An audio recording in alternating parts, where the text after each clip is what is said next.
Fair isn't everyone getting the same thing. Fair is everyone getting what they need in order to succeed. Such is the case in the differentiated classroom. Hello, my name is Krystal Hardin. Today I'm going to be talking to you about the differentiated instruction, the what, the why, and the how. Today I will explain the meaning of differentiation and how to provide this to your students. We will also discuss the importance of assessment and how assessment goes in the differentiated classroom. Lastly, I will show you the benefits of having a differentiated classroom and how it can be done.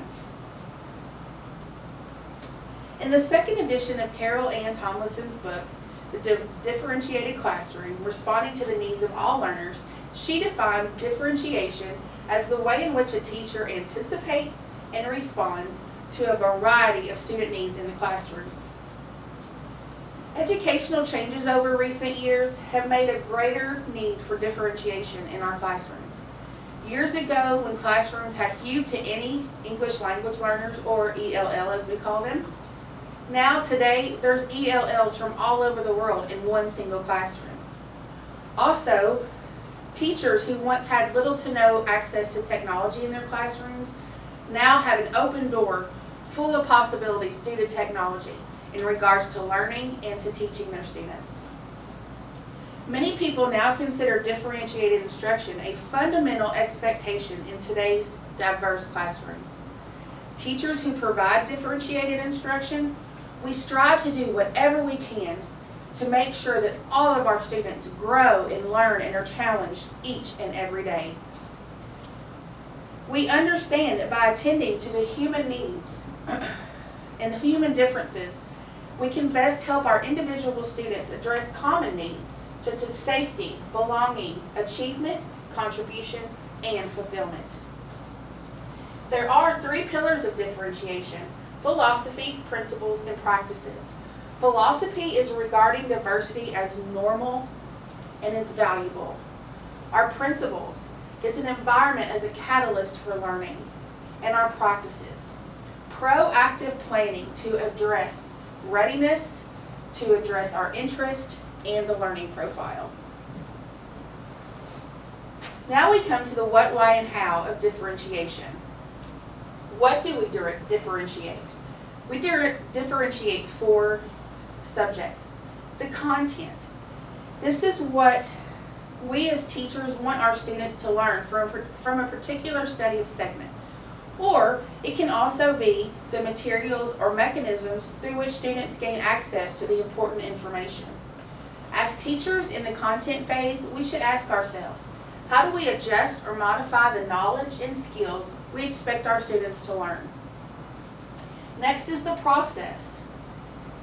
These are the activities designed to ensure that students use key skills to make sense of, apply, and transfer essential knowledge and understandings.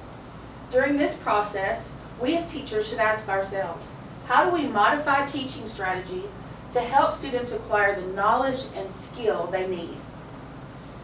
Our third is product. Product is the vehicles through which students demonstrate and extend on what they have learned. We should ask ourselves as teachers, how do we adjust or modify the way we assess student learning to better measure student growth? And lastly, we have the effect, or the learning environment. In other words, it's the climate or the tone we set in our classroom. And we should ask ourselves, is my classroom a healthy, robust place for my students to be challenged and to grow? Or is it mostly unhealthy, where only a few good things will happen? The second step to differentiating is the how. This is done in three ways. First, through student readiness. This refers to a student's proximity to specified learning. Second is student interest. The student's passions, their affinities, and their kinships that motivate their learning. And lastly, the student learning profile. This is a student's preferred approaches to learning. And why do we differentiate? There are 5 great examples as to the great outcome when we differentiate. We give our students greater access to learning. They're more motivated, more engaged, and they see classroom learning as more relevant.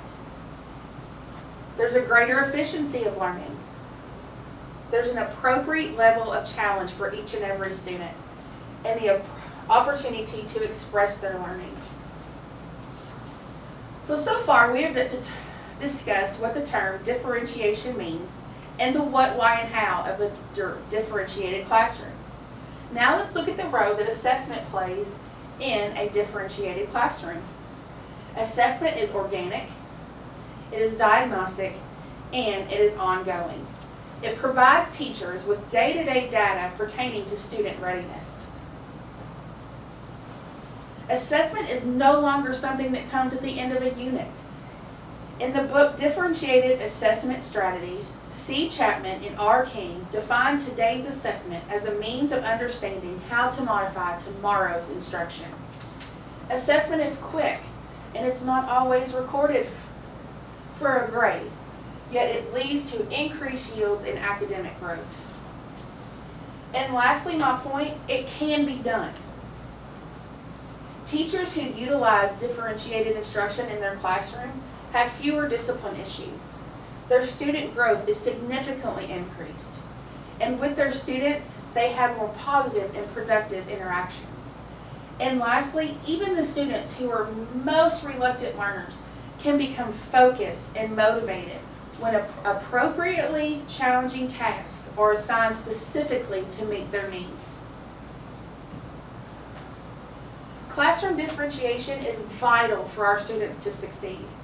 As we as teachers effectively lead, we should attend closely to our students and be sure to involve them thoroughly in this amazing journey.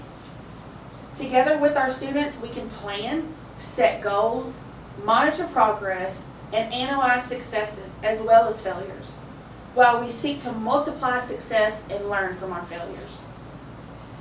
It is essential for our teachers to apply what we learn in the what, why, and how differentiation and the 3 pillars of differentiation: philosophy, principles, and practices. This combined can make us an amazing differentiated classroom.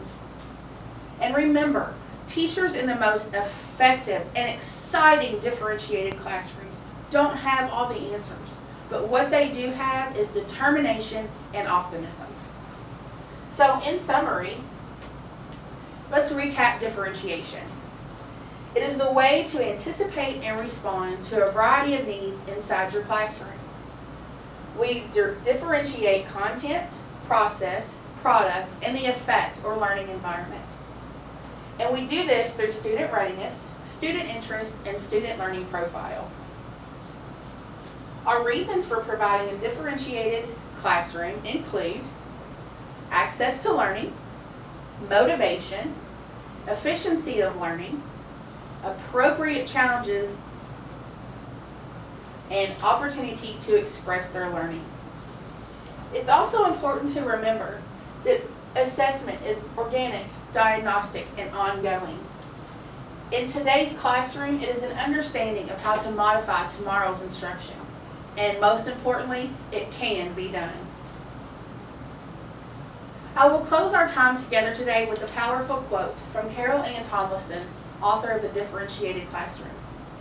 Even though students may learn in many ways, the essential skills and content they learn can remain steady. Students can take different roads to the same destination. Thank you so much for your time today.